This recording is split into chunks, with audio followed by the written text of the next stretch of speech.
Hello hi എല്ലാ കൂട്ടുകാർക്കും എൻ്റെ പുതിയൊരു വീഡിയോയിലേക്ക് സ്വാഗതം. അപ്പോൾ നമ്മളിന്ന് എന്താ ഉണ്ടാക്കുന്നതെന്നല്ലേ. അപ്പോൾ നമുക്കിന്ന് കുറച്ച് അതിരസം ഉണ്ടാക്കണം കേട്ടോ. അപ്പോൾ അതിന് വേണ്ടിയിട്ട് വെള്ളം ഉരുക്കിയതാണ്. അപ്പോൾ കുറച്ച് പച്ചരി എടുത്തിട്ട് ഞാൻ വെള്ളത്തിലിട്ടിട്ടുണ്ടായിരുന്നു. അപ്പോൾ അത് കഴുകി ഊറ്റാൻ വെച്ചതാണ്. അപ്പോൾ നമുക്കതൊന്ന് പൊടിച്ചെടുക്കാം കേട്ടോ. അപ്പോൾ വീട്ടിൽ ഇപ്പം ബേക്കറി സാധനങ്ങളൊക്കെ കുറവായതുകൊണ്ട് മോള് വീട്ടിൽ സ്കൂള് പൂട്ടിയിരിക്കുകയല്ലേ. അപ്പോൾ ഓരോന്നിങ്ങനെ തപ്പി നോക്കൂ കേട്ടോ, എന്തെങ്കിലുമൊക്കെ ഉണ്ടോ എന്ന് വെച്ചിട്ട്. അപ്പോൾ എങ്ങനെയായാലും കാക്കയും രാവിലെ പോവും, ഓന് പോകും. പിന്നെ കടകളും അടുത്തില്ല. കടകൾ അടുത്തുണ്ടെങ്കിൽ പിന്നെ എന്തെങ്കിലും പൈസ കൊടുത്ത് അങ്ങനെ വാങ്ങിക്കാമല്ലോ. അപ്പോൾ അതിനൊന്നും പറ്റാത്തതുകൊണ്ട് അവളിങ്ങനെ തിരഞ്ഞ് നടക്കുന്നുണ്ട്. അപ്പോൾ ഞാൻ ഏതായാലും ഉണ്ടാക്കി നോക്കാമെന്ന് പറഞ്ഞിട്ട് അങ്ങനെ ഉണ്ടാക്കുകയാണ് കേട്ടോ. അപ്പം അരിയൊക്കെ പൊടിച്ച് കഴിഞ്ഞിട്ടുണ്ട്. പച്ച മാവിലാണല്ലോ അത് ഉണ്ടാക്കുക. അപ്പോൾ അരിയൊക്കെ പൊടിച്ചെടുത്തിട്ടുണ്ട്. കുറച്ച് തരിയോടെ പൊടിച്ചെടുത്തിട്ടുണ്ട് കേട്ടോ.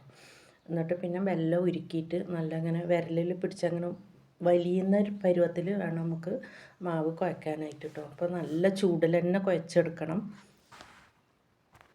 അപ്പോൾ അതിന് ഒരു നുള്ളു ഉപ്പും പിന്നെ ഇത്തിരി അപ്പസോഡ ഇട്ട് കൊടുത്തിട്ടുണ്ട് കേട്ടോ. അപ്പോൾ ഇനി നമുക്ക് കുറച്ച് എള്ളും കൂടി ഇട്ട് കൊടുക്കണം. അപ്പോൾ ഞാൻ മാവൊക്കെ സെറ്റാക്കി വെച്ചപ്പോഴേക്കും വെള്ളം പാവിന് കുറച്ച് ചൂട് കമ്മി കിട്ടും. എന്നിട്ട് ഞാൻ ഒന്നും കൂടെ ചൂടാക്കിയിട്ടാണ് കേട്ടോ ഒഴിച്ച് കൊടുക്കുന്നത്. അപ്പോൾ നല്ല ചൂടിലാണ് ഇത് കുഴച്ചെടുക്കേണ്ടത് കേട്ടോ. കയ്യിലൊക്കെ ആവാതെ നോക്കണം. കയ്യിലൊക്കെ ആയിക്കഴിഞ്ഞാൽ പൊള്ളു കേട്ടോ. ഒരു ചട്ടകം വെച്ചിട്ട് എന്തെങ്കിലും ഇട്ട് കുഴച്ചെടുത്താൽ മതി കേട്ടോ. ഇല്ലെങ്കിൽ കയ്യിൽ ചൂടുകൊണ്ട് നമുക്ക് തൊടാനേ പറ്റില്ല കേട്ടോ. അപ്പോൾ നമുക്ക് മാവ് നല്ലൊന്ന് കുഴച്ചെടുക്കാം.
അപ്പോൾ നമ്മൾ വെള്ളം ഉരുക്കിയത് തണുത്ത് വന്നപ്പോൾ ഇതേ ഒരു സ്ട്രക്ചറിലാണ് ഉള്ളത് കേട്ടോ.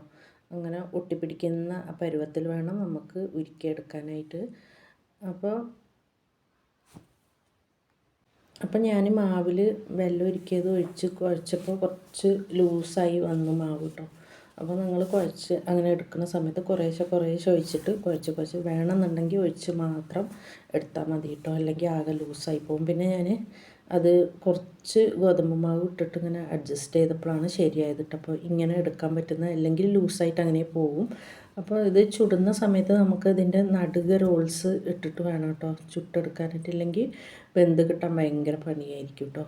പുറത്ത് ക്രിസ്പി ആണെങ്കിൽ ഉള്ളിൽ കുറച്ച് മാവിൻ്റെ ഒരു ഇതുണ്ടാവും. അപ്പോൾ അങ്ങനെ വെന്ത് കിട്ടണമെന്നുണ്ടെങ്കിൽ ഉള്ളിലിങ്ങനെ ഹോൾസ് ഇട്ട് കൊടുക്കണം കേട്ടോ. പിന്നെ ഞാൻ കുറച്ച് മാവേ ഉള്ളൂ കേട്ടോ ഇപ്പോൾ ചുടുന്നത്. ബാക്കി അങ്ങനെ എടുത്ത് വെക്കുകയാണ് ഫ്രിഡ്ജിൽ. അപ്പോൾ അത് കയ്യിൽ ഇട്ടിട്ട് ഹോൾസ് ഇട്ടിട്ട് അങ്ങോട്ട് ഇടുമ്പോൾ കയ്യിൽ ഒട്ടുന്ന കാരണം ഞാൻ ചട്ടകത്തിലിട്ടിട്ടൊന്ന് ഇട്ട് നോക്കാമെന്ന് ട്രൈ ചെയ്ത് നോക്കിയതാണ് കേട്ടോ. പക്ഷേ അത് ചട്ടകത്തിൽ അങ്ങനെ ഒട്ടിപ്പിടിക്കുന്നുണ്ടായിരുന്നു. പിന്നെ ഞാൻ കയ്യിൽ തന്നെ ഉണ്ടാക്കിയിട്ട് അങ്ങനെ ഇട്ടു കേട്ടോ. അപ്പോൾ ഞാൻ ഈ കടി ഉണ്ടാക്കുന്ന വിവരമൊന്നും മോൾക്ക് അറിയില്ല കേട്ടോ. ഞാൻ ഉച്ചയ്ക്ക് തയ്ക്കാൻ കയറി പോകുന്നതിൻ്റെ മുന്നേ അരി എടുത്ത് വെള്ളത്തിലിടുമ്പോൾ ചോദിച്ചു, ഇതെന്തിനാണ് അരി വെള്ളത്തിലിടുന്നതെന്നൊക്കെ ചോദിച്ചപ്പോൾ ദോശക്കാട്ടാനാണെന്നൊക്കെ പറഞ്ഞിട്ട് ഞാൻ പോയതാണ് കേട്ടോ. പിന്നെ അവൾ റൂമിൻ്റെ ഉള്ളിൽ എന്തോ പണിയിലാണ്. അപ്പോൾ ഞാൻ വേഗം വന്ന് ഇതൊക്കെ റെഡിയാക്കി. ഇനി ഇത് കടി ചുട്ടിട്ട് കൊണ്ടുപോകുമ്പോഴുള്ളൂ കേട്ടോ അവളറിയാം. അപ്പോൾ ഈ പലഹാരങ്ങളൊക്കെ പൊങ്കൽ ടൈമിലാണ് കേട്ടോ അധികവും ഉണ്ടാക്കുന്നത്. അപ്പോൾ ഞങ്ങൾ അതിൽ നിന്ന കോട്ടേഴ്സിലൊക്കെ നിന്നിരുന്ന സമയത്ത് ഈ അതിരസം, പിന്നെ എന്തൊക്കെ ചെറുപയറിൻ്റെ പലവിധം പലഹാരങ്ങളും ഒക്കെ ഉണ്ടാക്കിയിട്ട് ഞങ്ങൾക്ക് തരാറുണ്ടായിരുന്നു കേട്ടോ. അതിനൊക്കെ നല്ലൊരു ടേസ്റ്റാണ്. എന്താ വെച്ചാൽ ചെറുപയർ വറുത്ത് പൊടിച്ചിട്ട് ഇതുപോലെ വെള്ളപ്പാവിൽ ഉരുളകളാക്കിയിട്ട് പിന്നെ അങ്ങനെ മാവിൽ മുക്കി പൊരിക്കുന്ന ഒരു പലഹാരം ഉണ്ടായിരുന്നു കേട്ടോ. അത് നല്ല ടേസ്റ്റാണ്. ആ പയർ വറുത്ത് പൊടിച്ചതിൻ്റെ ആ ഒരു ടേസ്റ്റും ഒക്കെ ആയിട്ട് നല്ല ഒരു ഇതാണ്. പിന്നെ അതിൻ്റെ കൂടെ തന്നെ ഈ അതിരസവും ഒക്കെ ഉണ്ടാക്കും കേട്ടോ. പൊങ്കലല്ല ദീപാവലിക്ക് കേട്ടോ. അങ്ങനെ പലഹാരങ്ങളൊക്കെ അധികം ഉണ്ടാക്കുന്നൊരു സമയമാണല്ലോ. അപ്പോൾ ഞങ്ങൾ ഭയങ്കര ഫാമിലി ഫ്രണ്ടൊക്കെ ആയിരുന്നു അവർ കേട്ടോ. അപ്പോൾ അവർ ക്രിസ്ത്യൻസ് ആയിരുന്നു. മോള് വന്നിട്ട് ഇവർ ക്രിസ്ത്യൻസിലോട്ട് മാറിയതാണ് കേട്ടോ. അമ്മയും അച്ഛനോ ആങ്ങളെയൊക്കെ അവർ മോളെ കല്യാണം കഴിച്ചു കൊടുത്തത് ഇങ്ങനെ പിന്നെ ദീപാവലിയൊക്കെ ഉള്ള ആൾക്കാരാട്ടോ. അപ്പോൾ അവർ ഉണ്ടാക്കിയിട്ട് കൊണ്ടുവന്നതാണ് കേട്ടോ ഞങ്ങൾക്ക് തരാറ്. അപ്പോൾ നല്ല ടേസ്റ്റ് ഉണ്ടാവും കേട്ടോ തിന്നാനൊക്കെ. അപ്പോൾ അങ്ങനെയാണ് അതിരസത്തിൻ്റെ രുചി അറിഞ്ഞത് കേട്ടോ. പിന്നെ ഉണ്ടാക്കാൻ അറിയില്ലായിരുന്നു. ഉണ്ടാക്കൽ പിന്നെ ഞാൻ കല്യാണം കഴിഞ്ഞ് പോയതിന് ശേഷം ദേവർശാല പോയതിന് ശേഷമാണ് അവിടെ നിന്നാണ് ഉണ്ടാക്കാൻ നോക്കിയത് കേട്ടോ. അപ്പോൾ ഉണ്ടാക്കി കഴിഞ്ഞപ്പോൾ നല്ല ടേസ്റ്റൊക്കെ ഉണ്ട് കേട്ടോ. നല്ല ക്രിസ്പി ആയിട്ടൊക്കെ ഉണ്ട്. കുറച്ച് ലൂസായിട്ടാണ് ഉണ്ടാവുക. പക്ഷേ ഇത് എന്താണെന്നറിയില്ല, കുറച്ച് നല്ലൊരു ക്രിസ്പിയൊക്കെ ആയിട്ട് നല്ല ടേസ്റ്റ് ഉണ്ട് കേട്ടോ. അപ്പോൾ നമുക്ക് മോൾക്ക് കൊണ്ടുപോയി കൊടുക്കാം. അപ്പോൾ ഞാൻ ചായയൊക്കെ ആദ്യമേ കാച്ചി വെച്ചിട്ടുണ്ട് കേട്ടോ. അപ്പോൾ നമുക്ക് ചായയൊക്കെ എടുത്തിട്ടൊന്ന് ഇത് കടികളൊന്ന് കൊണ്ടുപോയി കൊടുത്ത് നോക്കാം. അപ്പോൾ എന്താ പരിപാടി നോക്കാമല്ലോ.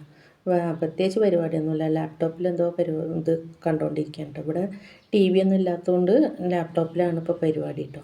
വൈഫൈ ഉള്ള കാരണം യൂട്യൂബ് അതിലെടുത്തിട്ട് ഇരുന്ന് കാണാൻ, ഞാൻ സെല്ല് കൊടുക്കാത്തതുകൊണ്ട് അതിലിരുന്ന് കാണുകയാണ് കേട്ടോ. അപ്പം ഇന്നത്രയേ ഉള്ളൂ വീഡിയോ. ഈ വീഡിയോ നിങ്ങൾക്ക് ഇഷ്ടപ്പെട്ടു എന്ന് വിചാരിക്കുന്നു. ഇഷ്ടപ്പെട്ടാൽ ലൈക്ക് ചെയ്ത് ഷെയർ ചെയ്ത് സപ്പോർട്ട് ചെയ്യാൻ മറക്കരുത്.